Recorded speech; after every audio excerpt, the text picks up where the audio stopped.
高雄新堀江也有中央公园的上款，伫8、9、10年代时阵是真抢眼。迄当阵有真侪少年仔拢会去到遐踅街甲佚佗，也毋过即阵仔因为这消费形态的改变，这上款的人是愈来愈少啊。高雄市政府是决定要来整顿，推出专业服务费，也有装潢等等100万块的补助。也毋过其实当地业者表示讲，这租金贵才是上大的问题。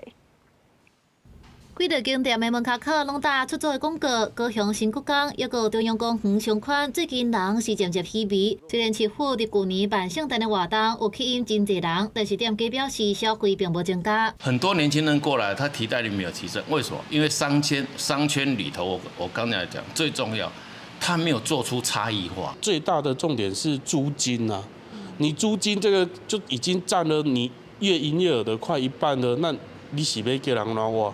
因为真侪人拢用网络买物件，加上上款无做出特色，租金阁真贵等等的原因，互即两个伫8、9年代捌真抢眼的上款渐渐稀微。不过有学生认为讲衫甲小只是较俗，也是会来洗。我天天逛，应该算好逛，因为东西没有到很贵。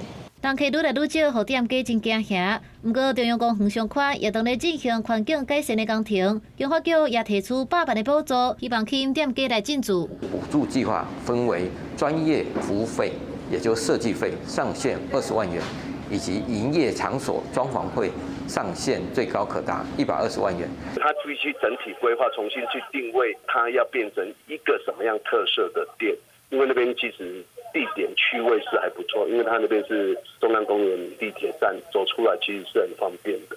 学者认为，除了补助因应高雄的天气，应该加强上款动线有较侪或者是补助文创市仔定期直接营运，也是吸引人的方式。不过，当地店家也表示，比起补助，更加希望政府会当介入解决租金上贵的问题。公司新闻采访报道。